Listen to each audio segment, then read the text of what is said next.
François, je suis à Bruxelles et je me suis dit dimanche, il faut que je vienne à Paris même célébrer la Sainte Seine avec vous. Amen. Nous aurons la Sainte Seine et je vais vous donner un message et ensuite Dieu va toucher plusieurs d'entre nous au travers de la Sainte Seine. Beaucoup de gens pensent que la Sainte Seine est un repas normal. Il n'est pas normal, il est extraordinaire. Dieu peut guérir au travers de la Sainte Seine. Il peut délivrer au travers de la Sainte Seine. Des miracles, des prodiges vont avoir lieu au travers de la Sainte Seine. Amen. Je vais prêcher sans piano. Tu vas me suivre au piano, je te dirai quand. Amen. J'aimerais enseigner sur ce thème que tous les autres noms disparaissent. Dis ça à ton voisin de gauche. On peut m'arranger mon micro. Ton voisin de droite, celui de devant, celui de derrière, seulement celui qui te sourit. S'il ne te sourit pas, ne lui parle pas. Alors, en ce jour de Pâques, le Seigneur m'a mis à cœur de vous apporter ce message sur la disparition de tous les autres noms pour que seul le nom de Jésus soit reconnu. Amen. Si aujourd'hui l'Église célèbre la Pâque, vous devez savoir qu'il y a des doctrines divergentes et ce n'est pas grave. Là où il y a 1000 Bibles, il y a 1000 interprétations et ce qui est essentiel, c'est que tout soit centré sur Jésus-Christ. Amen. Alors, certains mettent Pâques avec S et d'autres sans S.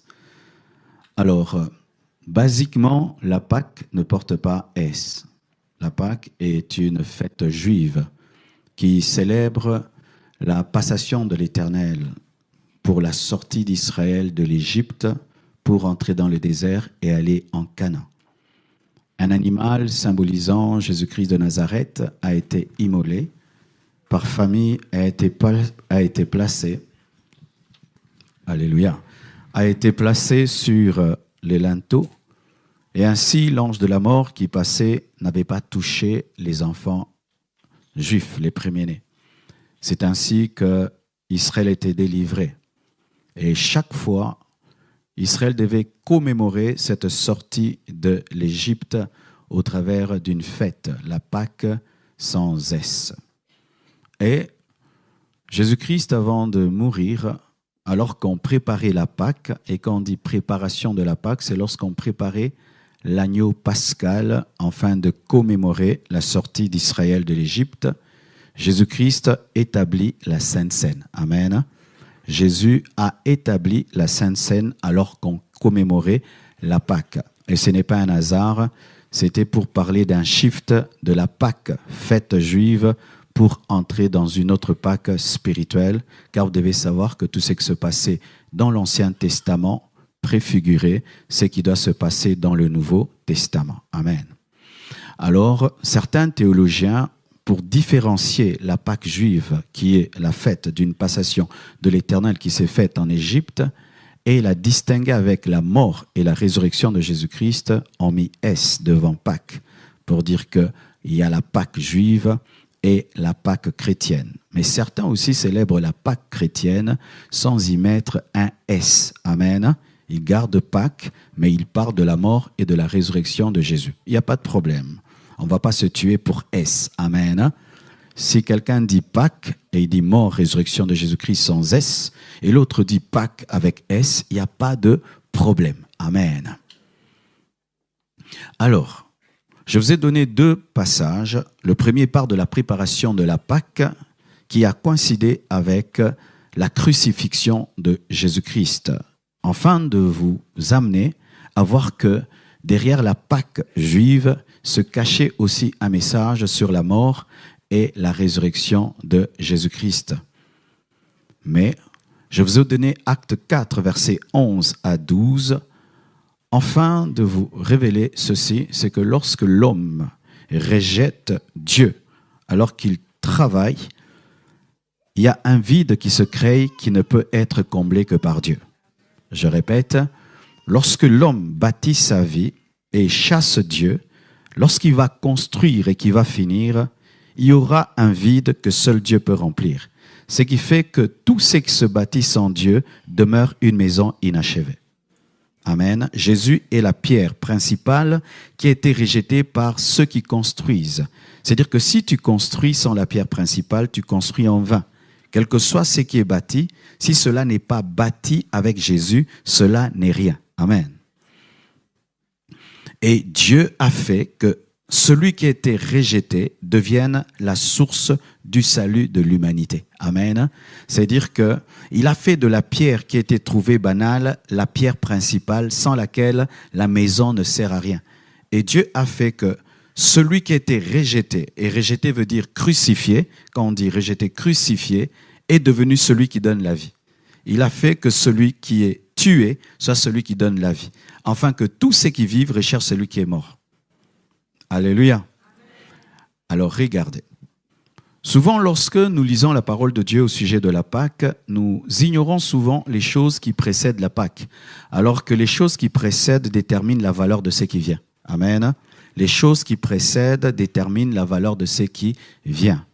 Lorsque, chez nous, en Afrique, on voit un cortège, on voit des motards, on voit des blindés, sans même que tu sois prophète, tu sais que le président va passer. Amen. C'est-à-dire que les motards et les blindés déterminent celui qui vient. Et ce qui précède la Pâque détermine la valeur de la Pâque. Alléluia. Ce qui est arrivé avant la Pâque détermine la valeur de la Pâque. Et ce qui est arrivé avant la résurrection détermine la valeur de la résurrection. Alléluia. Car ce qui vient avant donne la valeur à ce qui vient après. Amen. Un jour, un homme a dit... un jour, le pape plutôt se promenait et il était fatigué d'être toujours conduit par quelqu'un. Il a dit à son chauffeur, aujourd'hui je suis fatigué, moi-même je vais conduire la papa mobile. Alors le chauffeur s'est assis derrière et le pape a commencé à conduire la voiture. Alors ils sont arrivés à un endroit, quelqu'un les a vus, tout d'un coup il a dit qu'il a vu Dieu. Pourquoi? Parce qu'il a dit que si quelqu'un est conduit par le pape, ça doit être Dieu. C'est-à-dire que ce qui est avant donne la valeur à ce qui vient après. Donc il a traité le chauffeur de Dieu parce que le pape le conduisait. Toujours ce qui vient avant détermine ce qui vient après. Avant la mort des animaux par famille posés sur le linteau, le sang posé sur le linteau, il y a des choses qui se sont passées en Égypte que souvent nous ignorons, que nous négligeons.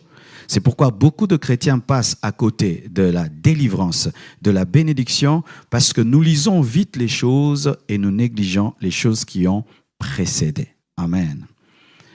Nous savons qu'il y a eu 10 plaies en Égypte, qui connaissent l'histoire de 10 plaies en Égypte. Et nous allons un peu étudier rapidement, un peu de théologie, puis on va prêcher. Amen. Nous voyons, premièrement, il y a eu l'eau qui était changée en sang. Vous connaissez. La Bible nous dit que Moïse a frappé l'eau en sang. Pour ceux qui ne savent pas, chaque plaie d'Égypte était un jugement contre un Dieu. Toutes les 10 plaies étaient un jugement contre un Dieu. Parce qu'en Égypte, il y avait des dieux. Il y avait des esprits qui étaient traités comme des dieux. Il y avait même des humains qui étaient traités comme des dieux. Et lorsque Dieu a voulu libérer Israël de l'Égypte, il n'a pas directement sorti Israël de l'Égypte, il s'est occupé des dieux des Égyptes, ensuite il a sorti son peuple. Amen. Et c'est ce que Dieu va faire dans ta vie. Il va s'occuper des petits dieux dans ta vie pour ta délivrance. Alléluia. Parce que ce qui a été, c'est ce qui sera. Dieu n'agit pas pour agir, c'est toujours une méthode d'agir, un fonctionnement lorsqu'il agit. Et lorsque tu vois Dieu agir une fois, 2 fois, 3 fois d'une même manière, sache que c'est sa manière d'agir. Et comme il est le même hier, aujourd'hui et demain, c'est ce qu'il va faire aujourd'hui dans ta vie. Alléluia. Tous les noms vont disparaître, il n'y aura qu'un seul nom dans ta vie. Amen. Nous voyons l'eau qui est changée en sang. Pourquoi l'eau a été changée en sang? Il y avait un dieu qu'on appelait Nil. Le Nil, c'était un dieu. Il s'appelait Hapi. Ça symbolise la fertilité parce que le Nil permettait à l'Égypte de vivre. Et on dit aussi que sans le Nil, l'Égypte, ce serait un désert. Amen. Donc, ils adoraient le Nil. Le Nil, pour eux, c'était un dieu qui donnait la fertilité. Et Dieu vient, il frappe le Nil, il le change en sang pour dire qu'il est supérieur au Nil. Amen. Je prie au nom de Jésus que s'il y a quelque chose dans ta vie, qu'il y a une supériorité dans ta vie sur Dieu ou sur ton âme et ton esprit, que cela soit humilié et confondu dans ta vie. Et si même c'est une personne, que Dieu puisse humilier cette personne, parce que pour ceux qui ne savent pas, les 10 plaies étaient des humiliations. Alléluia. Et imaginez que votre Dieu, vous adorez le Nil nous donne de l'eau, le Nil nous donne la vie. Et un jour tu viens puiser, tu veux boire, c'est le sang. Pour dire que le Dieu a été paralysé. Et toute domination a été paralysée à la croix. La Bible nous dit qu'à la croix, Jésus a dépouillé les autorités et les dominations. Ça veut dire que les 10 plaies étaient des préfigurations de la croix. Alléluia. Les 10 plaies de l'Égypte étaient des préfigurations de la croix. Deuxième plaie, c'était quoi? L'invasion de grenouilles. Et il y avait une déesse en Égypte qui était comme une grenouille. On l'appelait Eket. C'était une déesse comme une grenouille. Vraiment, le diable est mauvais. Comment on pouvait adorer quelque chose de vilain comme ça? Amen. Hein? De vilain comme ça. Des gens qui font des pyramides, mais qui adorent des dieux qui ressemblent à des grenouilles. Et j'aimerais vous dire que Satan est laid. Il est très, très laid. Il fut beau lorsqu'il était Lucifer. Mais dès qu'il a quitté la présence de Dieu, il est devenu laid. C'est pourquoi il nous amène à adorer à des choses laides, vilaines, afin de les ressembler. Mais la Bible nous dit que Dieu a frappé le Dieu qui ressemblait à des grenouilles, afin de dire qu'il est au-dessus de toute puissance satanique, que ce qui est adoré l'est adoré par ignorance, et c'est lui qui mérite l'adoration. Pour ceux qui ne savent pas, Dieu est un Dieu jaloux. Et dans le combat spirituel, il y a la jalousie de Dieu qui veut confondre toute puissance satanique qui a pris la place dans la vie de l'homme. Et comme ils adoraient le Nil, ils adoraient un Dieu qui ressemblait à une grenouille, il a maintenant envoyé des grenouilles leur faire du mal. Oh, donne-moi l'amen. Alléluia. Et Dieu transforme leur symbole sacré en malédiction. Amen. Hein? C'est-à-dire que ce que tu pries va devenir ta malédiction. Ainsi, chaque fois que les Égyptiens voyaient une grenouille, ils cherchaient à la tuer. Mais vous tuez votre Dieu. Dieu révèle que la religion de l'homme est une bêtise. La religion de l'homme est une bêtise. La religion de l'homme est une bêtise. Frère, je prie que tes yeux s'ouvrent. Et si tu es en train de prier des grenouilles, qu'aujourd'hui tu puisses les écraser. Car eux qui priaient la grenouille ont commencé à désirer la mort des grenouilles. Dieu les a délivrés de l'adoration en faisant de leur adoration un problème. Oh, donne-moi l'amen que je prêche. Donne-moi l'amen que je prêche. Dieu envoie aussi quoi? Des poux et des moustiques. Mais vraiment Dieu a le temps de s'occuper des poux et des moustiques. Pourquoi Dieu a envoyé des poux et des moustiques? Il visait un Dieu qui s'appelait Geb. C'était le Dieu de la terre. Le Dieu de la terre. Ils adoraient la terre. Maintenant, on prend la terre, qui est votre Dieu. On lance dans les airs, ça devient des moustiques. Votre Dieu devient une malédiction. Dieu confond la science des hommes. Dieu confond l'adoration des hommes. Au nom de Jésus. Aujourd'hui, quand tu vas prendre la Sainte Seine, il y a des démons qui vont quitter les corps. Aujourd'hui, quand on va prier, il y a des puissances sataniques qui vont sortir. Au nom de Jésus-Christ de Nazareth, j'annonce la confusion dans le camp de l'ennemi. J'annonce la confusion dans le camp de l'ennemi. J'annonce la confusion dans le camp de l'ennemi. Alléluia. Il y a aussi des mouches. Dieu envoyait des mouches venimeuses qui visaient un démon qui s'appelait Képri. C'était un dieu avec une tête de scarabée. Et il est lié au soleil levant. Et Dieu a envoyé maintenant des mouches venimeuses afin de dominer l'air avec des insectes. C'était le lieu. Le démon Képri règne dans les airs. Maintenant, Dieu envoie dans les airs, qui est votre Dieu, il envoie des mouches venimeuses. Maintenant que les airs puissent tuer les mouches venimeuses. Si tu es Dieu, tue les mouches venimeuses. Ils ont commencé à fuir. Dieu se plaît à révéler l'impuissance de ceux qui disent tout puissant. Ah, donne-moi la main, hein.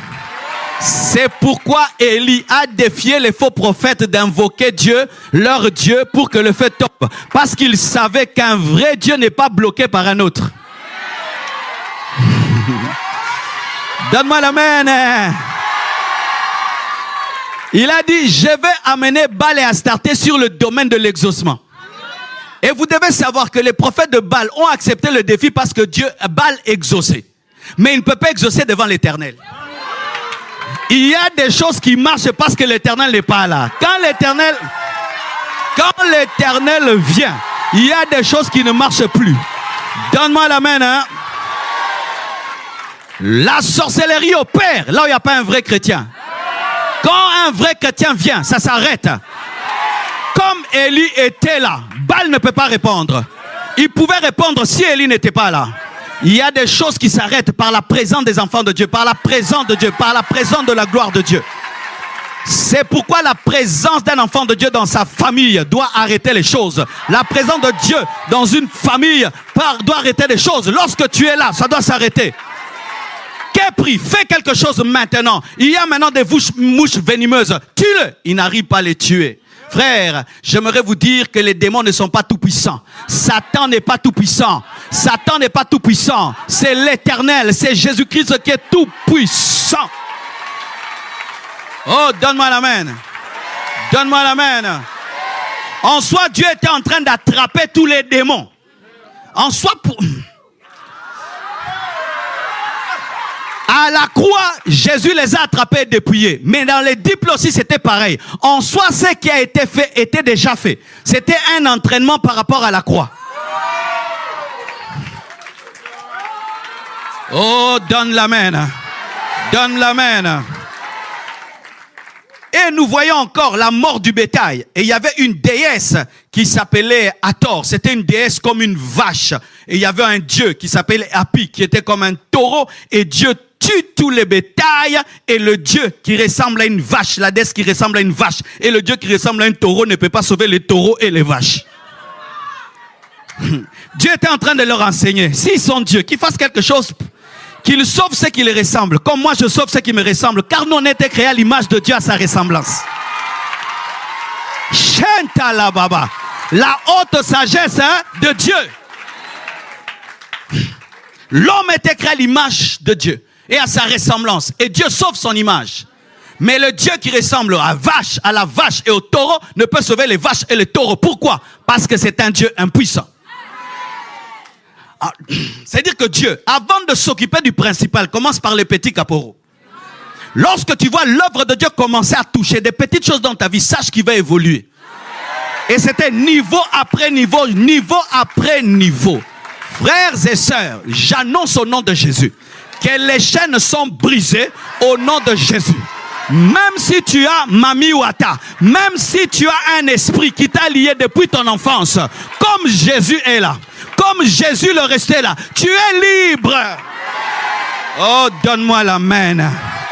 Donne-moi la main. En ce temps-là, il n'y avait même pas Golgotha. Il n'y avait même pas le tombeau vide. Mais une telle puissance se manifestait. À combien plus forte raison aujourd'hui, avec le nom de Jésus qui est élevé au-dessus de...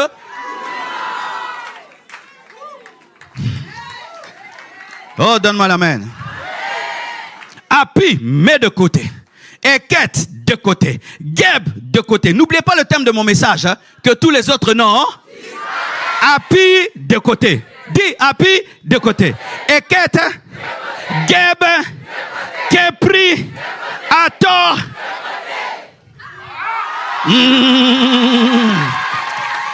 Maintenant, quand tu vas commencer à chanter le cantique, que tous les autres noms disparaissent, tu comprendras maintenant. Tu comprendras que tous les autres noms disparaissent jusqu'à ce qu'il n'y ait Jésus. Ah, maintenant tu comprends, hein? Que tous les autres noms disparaissent. Que tous les autres noms disparaissent. Jusqu'à ce qu'il n'y ait que toi.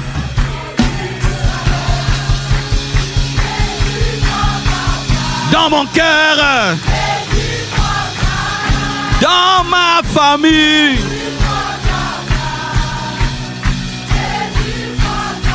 Acclame le Seigneur. Alléluia. 6e plaie. Dieu vise Thoth.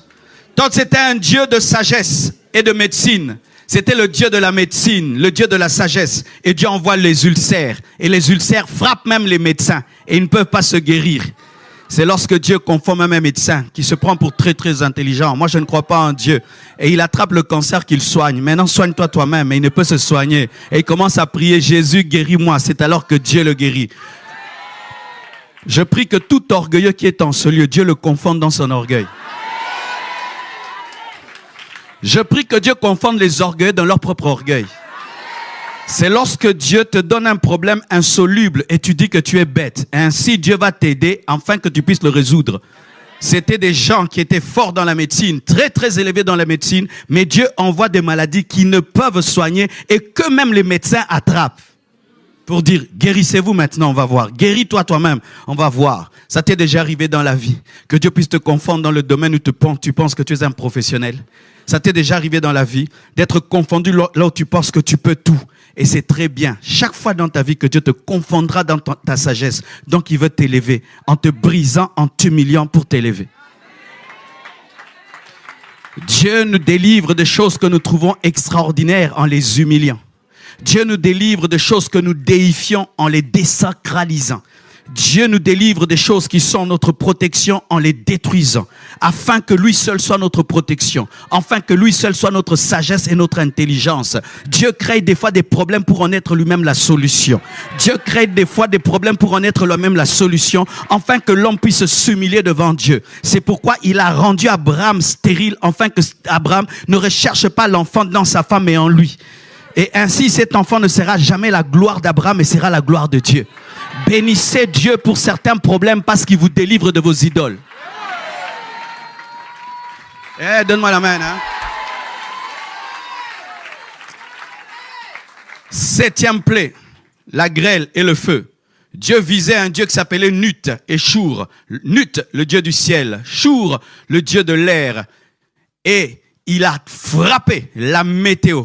Il a envoyé le feu et la grêle contre ce Dieu qui leur donnait une bonne température, de l'air frais. Et puis maintenant, il met la grêle et le feu. Et ce Dieu, il l'invoque. Enlève la grêle, enlève le feu. Nut dit, je ne peux pas. Pourquoi? Il y a plus fort que moi qui a envoyé ça. Moi, je ne peux rien. Je ne peux rien. Il y a plus fort que moi qui a envoyé ça. Dieu était en train de démontrer à Pharaon que Moïse était plus puissant que lui. Et que le Dieu qui était avec Moïse était plus puissant que les magiciens de Pharaon. C'est pourquoi le bâton de Moïse a avalé les bâtons de Pharaon pour révéler que la puissance qui était derrière le ministère de Moïse était plus grande que la puissance qui était derrière les magiciens. Et la Bible dit que celui qui est en nous est plus fort que celui qui est dans le monde. Celui qui est en nous est plus fort que la magie de l'Orient, la magie de l'Égypte. Est-ce que tu le crois? Est-ce que tu le crois? Est-ce que tu le crois? Et dans un pays comme celui-ci, celui qui est en nous est plus puissant que la franc-maçonnerie. Celui qui est en nous est plus puissant que la franc-maçonnerie. Si tous les francs-maçons se liguent contre toi, va dormir. Le Seigneur, celui qui est en toi, te donnera la victoire. Il te donnera la victoire. Il te donnera la victoire. Il te donnera la victoire. Il envoie la grêle, il envoie le feu. Le Dieu de l'atmosphère, de la météo ne peut rien parce que là, c'est plus fort que lui. Dieu est intelligent. Dieu est un stratège. Il est en train de briser l'orgueil de Pharaon, de briser l'orgueil de l'Égypte en touchant les principautés. Lorsque tu veux libérer une nation, touche les principautés. Lorsque vous voulez libérer la France, touchez les principautés.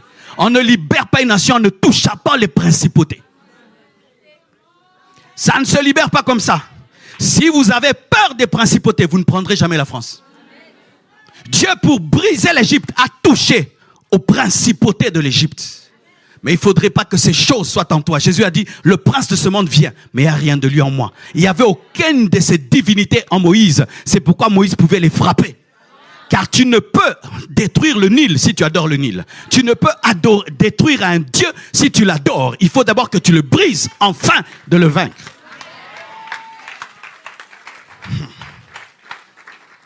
Et il envoie des sauterelles qui visait un dieu qui s'appelait Néper. C'était le dieu de la moisson. Vous savez, quand tu sèmes, tu dois récolter. Et les sauterelles font quoi? Les sauterelles mangent ce que tu sèmes. C'est Dieu qui est en train de confondre leur dieu de la richesse.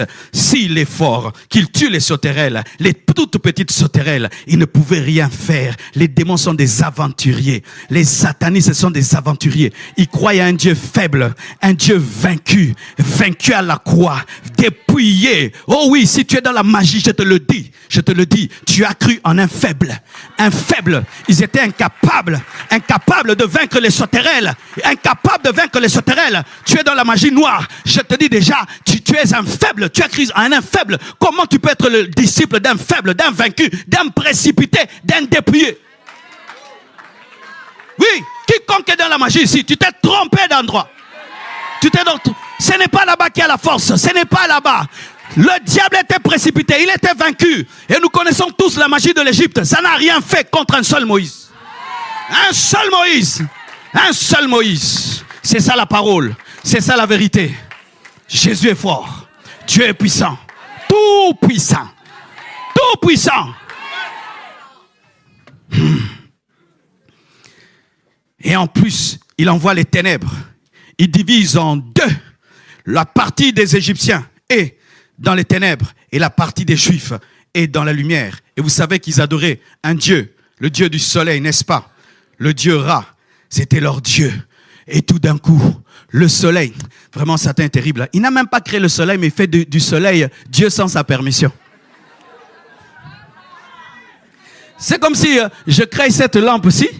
Et puis toi, tu viens, tu commences à l'adorer. Mais c'est moi qui l'ai créé. Je te dis, viens m'adorer moi. Non, moi je préfère ta lampe. Ok, je l'éteins.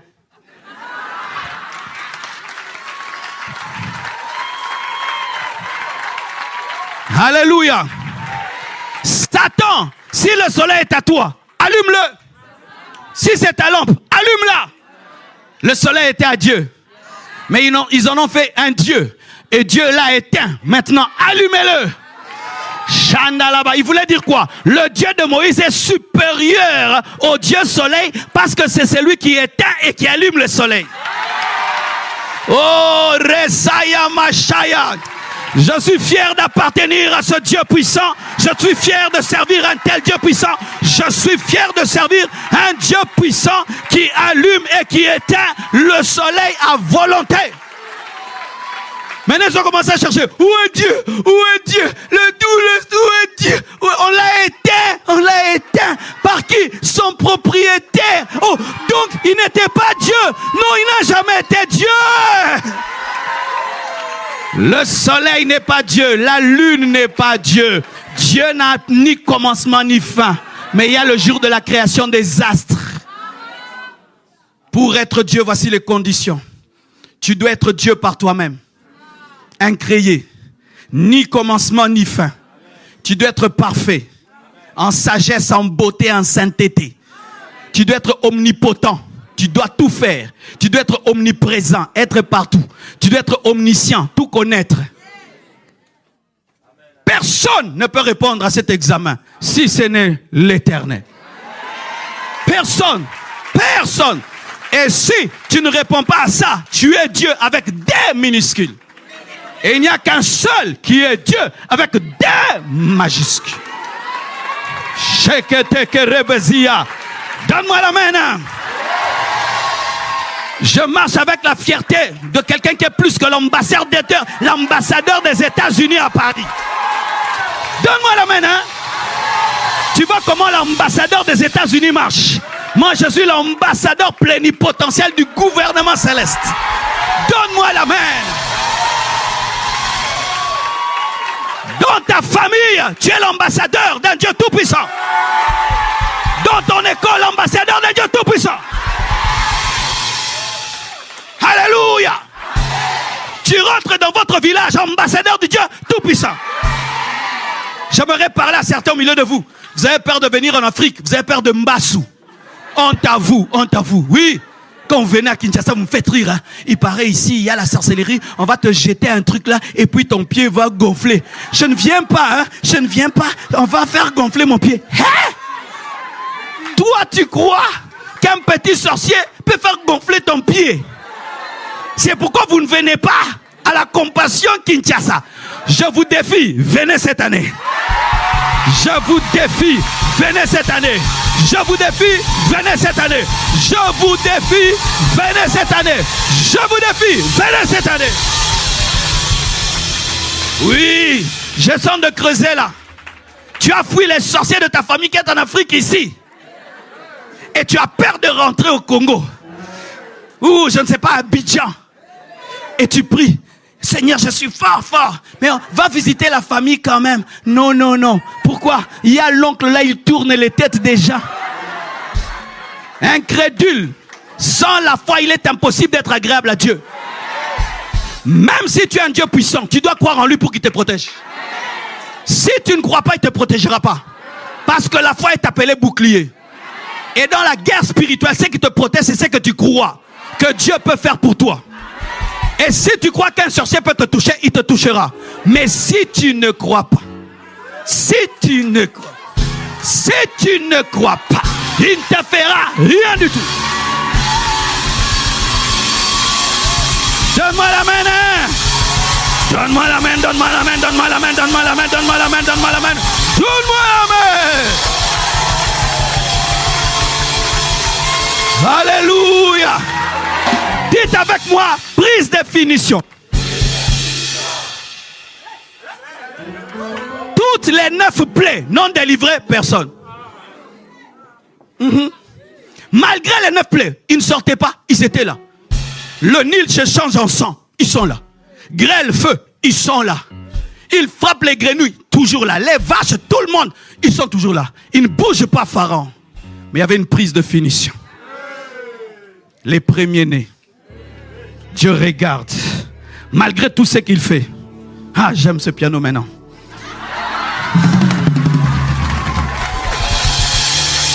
Malgré tout ce qu'il fait, ils ne partent pas. Dieu dans sa sagesse, il dit, ah, il y a quelqu'un que je n'ai pas encore touché. Vous devez savoir ceci. La mort de Jésus a dépouillé tous les démons, toutes les puissances, sauf une puissance, la mort. Parce qu'un mort ne peut vaincre la mort. C'est seulement un ressuscité qui a la victoire sur la mort. C'est pourquoi il devait ressusciter. Parce qu'il y avait un qui était encore là. On l'appelait la mort. Si Jésus était mort à la croix sans ressusciter, nous allions mourir sans ressusciter. Il frappe toutes les dominations. Mais Israël ne sort toujours pas. Il dit maintenant, je vais utiliser la faiblesse. Regardez pour toutes les premières plaies. De la première à la 9e, c'est la puissance. On lève le bâton, l'eau en sang. Mais la dernière, on tue un animal. Il devient faible, mort. On prend le sang, signe de faiblesse. On met sur les linteaux des portes qui symbolisent la croix. L'ange de la mort passe et commence à tuer tous les premiers-nés dans les maisons où on n'a pas mis le sang. Là maintenant intervient la foi. Je crois que le sang d'un mort me protège de la mort.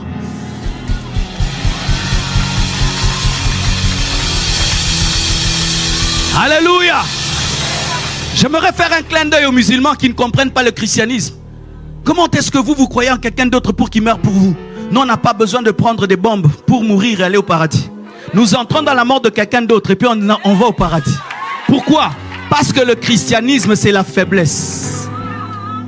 C'est Dieu qui a compassion de ta faiblesse et qui fait l'examen à ta place, mais il te donne ses points. Et toi, pour que tu puisses entrer, tu dois seulement croire, pas faire. Tu feras pour démontrer que tu as cru. Mais tu ne...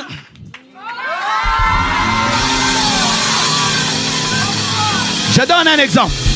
Je suis professeur d'université. Mais j'aime beaucoup ma classe. Mais je sais que ma classe est bête. Alors je donne un examen costaud. Et tout le monde échoue, sauf mon fils. Mais je dis, celui qui croit mon fils, les points de mon fils deviennent ses points.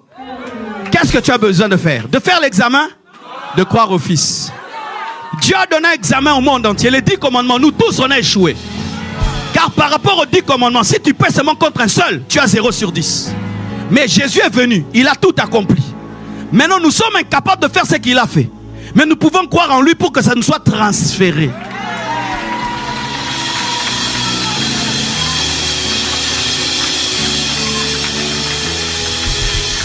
L'ange de la mort commence à passer. Et on entend des bruits parmi les Égyptiens. Mon enfant, mon enfant, mon enfant, mon enfant. Et on entend dans la maison de Pharaon, mon fils. Pharaon était Dieu aussi. C'était le plus grand Dieu en Égypte. Il était incapable de protéger son propre fils. Quand on voit que le Pharaon n'a pas pu protéger son propre fils, c'était la colonne principale. Il a dit, allez-vous-en. Qu'est-ce qui les a libérés? C'est la mort. Et aujourd'hui, en Christ Jésus, la mort de Jésus a dépouillé tous les démons. Mais sa résurrection a vaincu la mort qui allait nous retenir même si on avait cru. C'est pourquoi Paul ressuscitera, Pierre ressuscitera, Maman Blanche ressuscitera. Elle ressuscitera. Alléluia. C'est pourquoi je prêche comme ça. Je sais qu'elle ressuscitera. Pourquoi? Jésus a vaincu la mort par sa résurrection.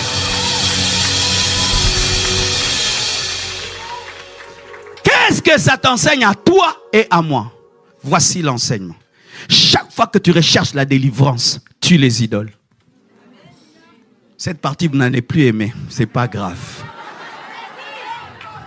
Oui, j'ai vu des gens chercher la délivrance avec des idoles dans leur vie.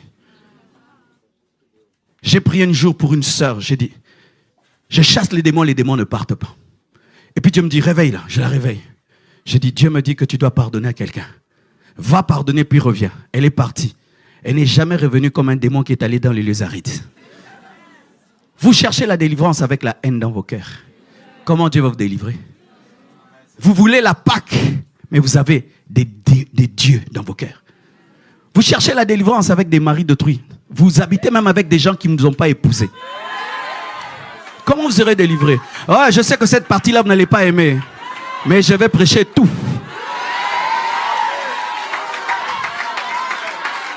Le problème aujourd'hui, c'est ça. Les gens veulent la délivrance, mais ne veulent pas nettoyer leur vie. Je comprendrais un païen, mais un chrétien, 3 ans, 4 ans dans le Seigneur, tu connais ta propre vie, n'est-ce pas? Tu connais la chose que Dieu n'aime pas. C'est quoi une idole? L'idole, ce n'est pas seulement prier une statue de quelqu'un. L'idole, c'est aimer quelqu'un ou quelque chose plus que Dieu. L'idole, c'est une chose que Dieu t'interdit, que tu continues à pratiquer.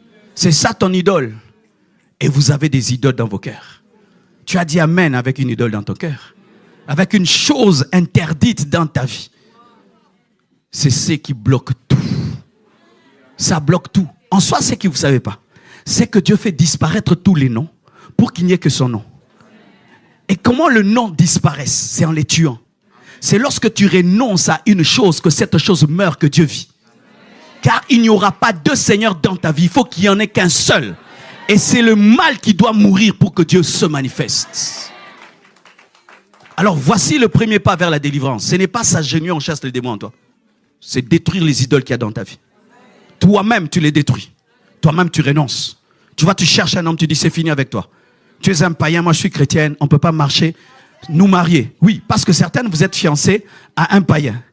Et c'est une idole, parce que tu connais la Bible, mais tu l'aimes. Tu l'aimes plus que la Bible. Tu as un ami qui te dévie toujours du chemin de Dieu. Après ce culte, il va te faire oublier toute ma prédication. Mais c'est lui ton meilleur ami, qui est plus que Jésus dans ta vie. C'est une idole dans ta vie. Certains, vous écoutez plus les hommes que Dieu. Vous aimez des choses plus que Dieu. Des choses que Dieu t'interdit. Il dit ça c'est mal. Ce n'est pas bien pour ta destinée. Mais tu tiens toujours à cette chose. C'est ça ton idole. Et des fois, nous sommes les idoles de nous-mêmes. Ces gens qui ne peuvent jamais rater un miroir sans se mirer. Oui. Pourquoi tu ne rates jamais un miroir? Il faut tout le temps que tu te regardes. Il faut tout le temps que tu te regardes. Tu t'aimes trop, trop, trop. Toi. Toi, tu n'as pas un démon. Ton démon, c'est toi-même. C'est toi-même. Tu t'aimes trop. Tu t'adores trop. Tu t'aimes. Je suis beau. Je suis belle. Oh, waouh. Mais, adore Jésus. Adore Jésus. Oh, donne-moi la main. Donne-moi la main. Vous passez 3 heures du temps devant vos miroirs, 30 minutes en prière. 3 heures du temps devant les miroirs, 30 minutes en prière. en train de vous regarder, en train de vous mirer et de vous regarder. Tout le temps des selfies, Des moi. Parce que selfie, c'est moi. Et c'est ça le problème de l'homme moderne, parce qu'il a comme Dieu lui-même.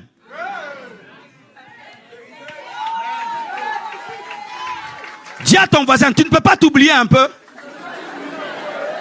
Un peu? Oublie-toi un peu. Donne-moi la main, donne-moi la main. Quel était le problème de Lucifer? Vous connaissez le péché de Lucifer? C'était moi. Je monterai, je m'assierai. Il devait continuer à regarder Dieu. Il a arrêté de regarder Dieu. Il a commencé à se regarder. C'est alors qu'il est devenu une idole et il a engendré des idoles. Faites très attention. Certains qui ont dit que tous les autres noms disparaissent. C'est pas un démon, c'est toi-même qui doit disparaître.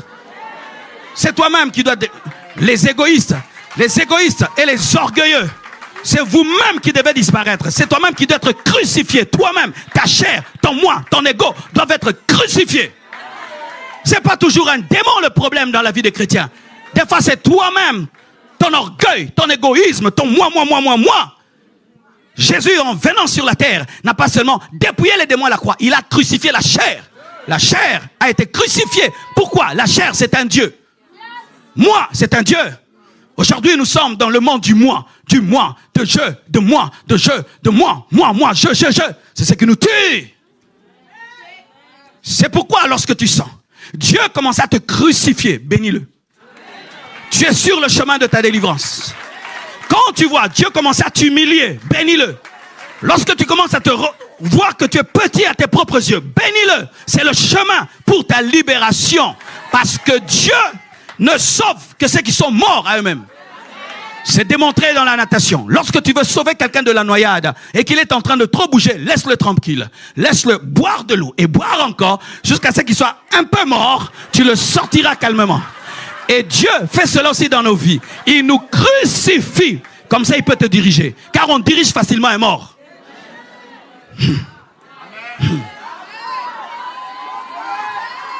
Donne-moi la main, hein? Alors, mes frères et sœurs, venant ce matin, vous êtes venus. Écoutez la parole. Mais sachez ceci, que si vous gardez dans vos cœurs des idoles, et vous dites, Jésus est ressuscité, c'est comme si vous parlez de la 10e plaie sans parler des 9 premières.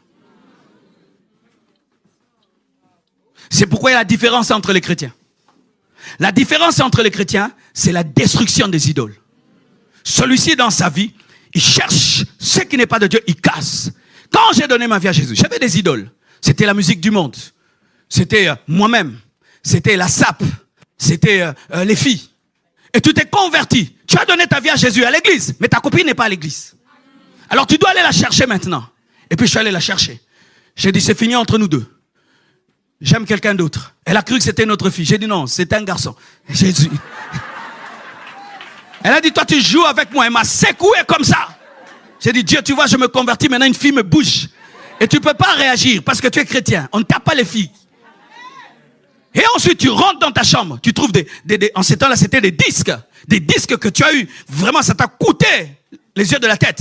Dieu te dit, casse ça. Je prends mes disques, je casse. J'avais des photos de stars dans ma chambre. Je les regardais comme des dieux. Je les adorais tous les jours. Déchire. J'ai commencé à déchirer. Il y avait des vêtements que je portais. Ce n'était pas pour moi. C'était pour ma gloire. Tu connais, hein, cette veste-là, cette chaussure-là, quand tu la portes, du coup, tu deviens démoniaque. Tu connais, hein? Tu connais quand tu la mets. Tu marchais comme ça, du coup. Dieu me dit, tu ne portes plus ça. Ce n'est pas que l'habit est mauvais, mais quand l'habit te remplit d'orgueil, mets ça de côté. Oh oui, mets ça de côté. Mets ça de côté. Mets ça de côté. Et j'ai mis ça de côté. Les gens disent, Marcel est devenu fou. Non, j'étais devenu vide. Parce qu'il faut être vidé pour être rempli. Il faut être vidé pour être rempli. Vidé pour être rempli. Vidé pour être rempli. J'étais quelqu'un d'un but de moi, un but de moi. Et je voulais, quand je me suis converti, d'aller prier dans une église des riches et des gens qui parlent un bon français, qui sont maniérés. Des fois, le choix des églises, c'est l'orgueil aussi. Oh oui, des fois... Et donne-moi, je vais te parler. Là-bas, ils sont pas de mon genre. Moi, je préfère là-bas. Tu pries ou je prie. C'est l'orgueil. Alors, je voulais prier dans une grande église connue. Dieu me dit non. Tu es un orgueilleux, tu as l'orgueil social. Parce que moi j'avais l'orgueil d'être d'une bonne famille. L'orgueil d'être d'une bonne famille. Vous n'avez même pas des millions. Et même si vous en avez. Et puis je voulais prier dans l'église des riches et des gens qui parlent bien, qui sont bien. Dieu me dit non, tu vas prier à côté de chez vous là. Le pasteur là, dont tu te moquais. Le pasteur là, à la place de il disait toujours là. Oh, la Saint-Esprit, oh, le bénédiction, le délivrance, la sang de Jésus. Chaque fois qu'il parlait, je faisais ça. Et mon père disait, mais ce pasteur-là, mais qu'est-ce qu'il a? Mais la Bible, c'est en français, mais s'il ne comprend pas le français, mais comment il va la prêcher? Je dis, oui, papa. Dieu me dit, tu vas chez ce pasteur-là. Non, là-bas. Je pars dans cette église-là, 20 membres. Il n'y a même pas de tôle, ni de mur, ni de piano, ni rien. 20 personnes, des bancs pourris. Oh, Marcelo, c'est de là que je viens. C'est là que j'ai appris, c'est que je te prêche. Et je m'assieds sur ce banc de 20 personnes. Les gens passent, ils disent, Marcelo, qu'est-ce qu'il fait là? Dieu. Là-bas, on n'a pas de piano, c'est le tam-tam africain. Oui, moi j'ai grandi dans une telle église. Mon pasteur, quand je le présente, t'es pas fier, mais il craint Dieu. J'ai appris la repentance, la sainteté. Dans cette église tous les jours, repentez-vous, repentez-vous. Je me suis repenti. Repentance bouillie, repentance grillée, repentance. Jésus revient bientôt. Jésus, tous les jours, Jésus revient bientôt. Ça m'a purifié, ça m'a sanctifié, ça m'a délivré de l'impudicité. Et tu vois, quand tu es maniéré, maniaque, alors Dieu m'a dit, entre dans la chorale. Hein? La chorale, j'entre dans cette chorale. Cette chorale-là, on chante à Kikongo, un Chiluba. Zombe, azo. Moi maintenant c'était. J'ai dit non, ça c'est quel genre de musique? Dieu m'a dit, ici. J'apprends à chanter ces chansons bizarres. Et je les supporte. Et vous allez chanter des fois dans d'autres églises. On ne vous donne pas à boire, hein. On met du riz et du pondou. Une grande assiette. Pas de couvert. Mangez. J'ai dit non, Seigneur, mange. Il voulait tuer quelque chose en moi. L'orgueil social. Mange. Chaque bouchée me tuait. Chaque bouchée me crucifiait. Aujourd'hui, je suis à l'aise avec les riches, avec les pauvres. Pourquoi? Brisé. Quelle que soit la taille de l'église que j'ai à Kinshasa, je ne suis même pas conscient de cette église. Même si j'étais venu, si vous êtes à 10, j'allais prêcher. J'ai prié dans une église de 20 personnes où personne ne s'ajoute. Frère, sœur, quand Dieu veut te briser des fois, il va t'amener dans un département avec un leader bizarre. Écoutez ce que les gens disent. Brise-moi. Ok, Dieu prend le couteau pour te briser, le marteau. C'est un président de département bizarre. Il vient en retard, mais il vous gueule. Pourquoi vous êtes venu en retard? Tu te soumets à lui. Alléluia. Tu te soumets à lui. Ça t'apprend à mourir à tes revendications. À tes revendications. Comme les Français, vous aimez tout le temps revendiquer. Revendiquer. Des fois, on se tait, on ne revendique pas. Vous revendiquez trop. Même dans les choses de Dieu. Des fois, c'est l'école de Dieu pour te broyer. Vous revendiquez. Vous êtes toujours en mode marche. Non, des fois, non, on se tait. Oui, des fois, on se tait dans la vie. Des fois, on se tait. Dans la formation que Dieu te donne, des fois, tu te tais. Tu endures. Tu dis, qu'est-ce que ce leader-là fait en moi? Il me brise, il me taille. Alors Dieu continue à me tailler jusqu'à ce que ce sera fini. Car une fois que Dieu a fini, tu vas t'envoler.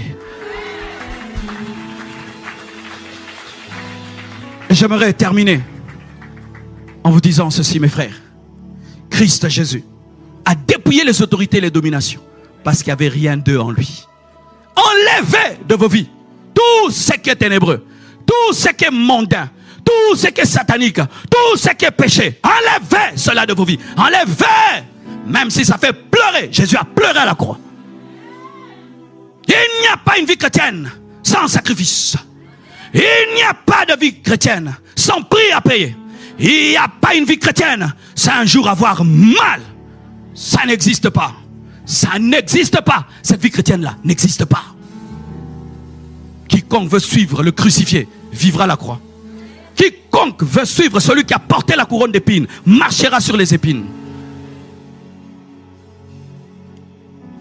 Et quand tu l'accepteras, ce qui est théorique dans la Bible, mort et résurrection de Jésus, va devenir réalité en toi. Tu vas vivre la puissance de la Pâque. C'est quoi la puissance de la Pâque?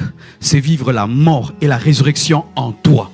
C'est-à-dire que la communion avec Jésus te dépouille du monde, te dépouille de la chair, dépouille les puissances des ténèbres, et tu as une nouvelle vie, une vie de résurrection. Quand on te regarde, on dit, mais tu as tellement changé. D'où te vient cette douceur? D'où te vient cette humilité? D'où te vient cette pureté? La vie de celui qui est mort vit en moi. Alléluia. D'où te vient cette sainteté? Hier, tel péché te dominait. Mais comment tu te domines aujourd'hui? Celui qui était dominé par le péché est mort. Mais celui-ci domine l'ancien péché. Parce que c'est une nouvelle création. Ce qui est théorique peut devenir ta vie un jour. Mais aujourd'hui, tu dois décider. Cherche dans ta vie les idoles. Tue-les. Détruis-les. Anéantis-les. Que ce soit des personnes, que ce soit un caractère, des habitudes ou toi-même. Tue ça. Tu auras la paix. Car il y a la paix que lorsque seul Dieu règne. Je ne sais pas si toi, tu arrives à être heureux avec un péché. Le péché enlève la joie. On peut faire semblant devant les hommes, mais un homme qui pêche n'a pas la joie. Les vrais enfants de Dieu trouvent la paix lorsqu'il n'y a que Dieu qui règne. Quand autre chose règne, un vrai chrétien n'a pas de joie. Il peut inventer, mais dans le secret de sa chambre, il n'a pas de paix. J'ai besoin de quelqu'un qui a un billet de 10 euros, un autre 100 euros. Je veux rendre, ne vous en faites pas, ce n'est pas un appel de fonds. Et j'ai besoin qu'on me donne le pain et le vin. Je vais vous expliquer. 100 euros. Ah, il y a déjà un 10. Attends, je vais chercher. Ouais, j'en ai. On peut m'amener le pain et le vin. Et on va faire la prière. Les gens qui sont sur Internet vont toujours dire des choses. Même ça, vous allez dire quoi? Quelle est la différence entre ces deux billets? C'est le papier? Quelle est la différence? La valeur. Vous êtes intelligent. Acclamez pour vous-même.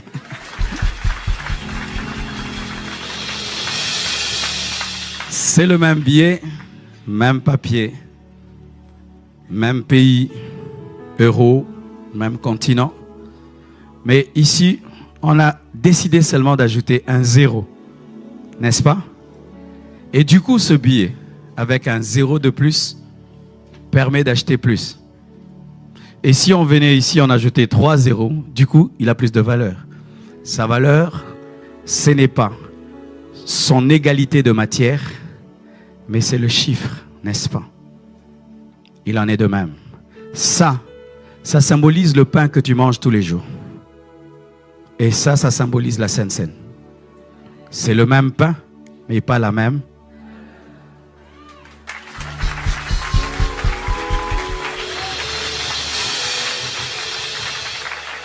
Une fois que tu prends un pain normal, 10 euros, oui,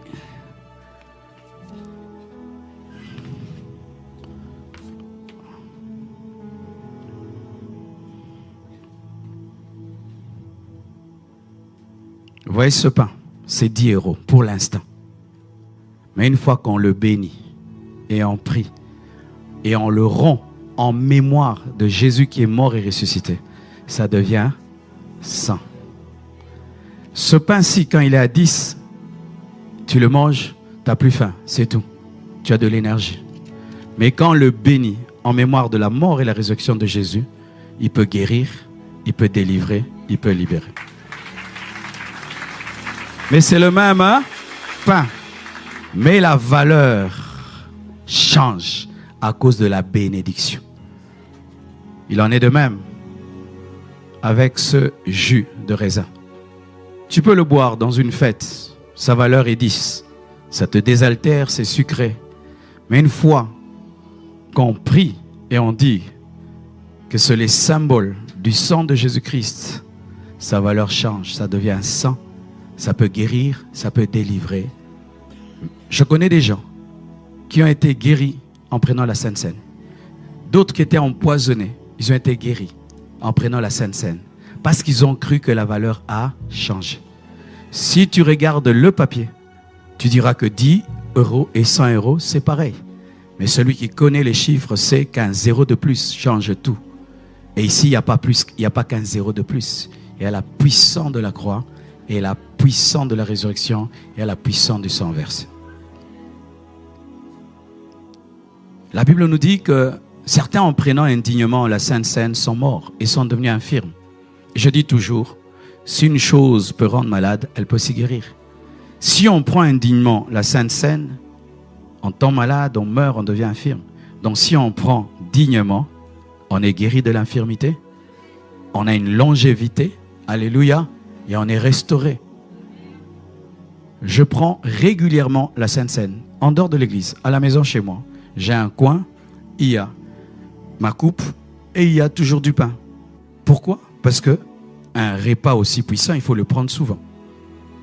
Car la Bible dit qu'il partageait le saint repas régulièrement. Il persévérait dans la communion fraternelle et dans la fraction des pains. Et je vous conseille, si vous marchez dans la sainteté, dans la crainte de Dieu, même à la maison chez vous, prenez la Sainte Seine. Mais voici mes frères, il m'est arrivé quand j'étais païen et que j'allais à l'église, je voyais le prêtre, il avait une grosse Sainte Seine et il mangeait beaucoup et nous peu. Et il buvait le vin. Non, on ne buvait pas. J'ai dit non. Je suis allé dans l'église, j'ai volé par gloutonnerie. Et on nous disait quand tu manges, il y a le sang. Je voulais vérifier. Alors certains prennent la Sainte Seine dans les églises par curiosité. Non, ne fais pas ça. Si tu n'as pas reçu Jésus-Christ et tu n'es pas baptisé d'eau par immersion et tu ne marches pas dans la sainteté, dans la crainte de Dieu, ne prends pas. Ne prenez surtout pas. Tu peux tomber malade, tu peux mourir, tu peux devenir infirme, comme le dit la parole. Alors voici. Si un repas comme celui-ci t'est présenté là brusquement, mais tu ne peux pas le prendre, alors que ce n'est que le symbole de Jésus, tu penses que si le vrai Jésus vient, tu partiras. Voici. La participation à la Sainte Seine, dans la crainte de Dieu, détermine l'enlèvement. Si quand on te présente le symbole de sa mort et sa résurrection, de son corps et de son sang, tu es effrayé à cause des conséquences parce que tu connais ta vie, sache que s'il revient, tu ne partiras pas. C'est pourquoi moi, je prends souvent la Sainte Seine parce que c'est le thermomètre de ma sanctification. Le jour où j'ai peur, j'ai dit, Marcelo, pourquoi tu as peur? Et puis, quand tu es en colère contre quelqu'un, pardonne-lui. Je pardonne et puis je peux prendre. Parce qu'on ne prend pas ce repas dans l'impudicité, dans la colère, dans la haine, dans le vol, dans la méchanceté, dans la compromission. On ne prend pas. Vous pouvez être ici à 600, je ne sais pas, 600, 700. S'il n'y aura que 2 personnes, qu'il n'y ait que 2 personnes. On n'est pas venu battre un record des nombres de Sainte Seine donnés. S'il n'y aura que 2, ou moi-même, laissez-moi manger tout seul. Ne vous approchez pas. Si déjà, la sainte montagne du Sinaï, il y avait des conditions pour s'en approcher. Et aujourd'hui, Christ qui est plus que le Sinaï, il faut s'approcher en comprenant ce que tu fais et en t'ayant jugé toi-même. Et je te dis que si tu le fais de cette manière, en prière, tu vivras les résultats dans ta vie. Que Dieu vous bénisse abondamment.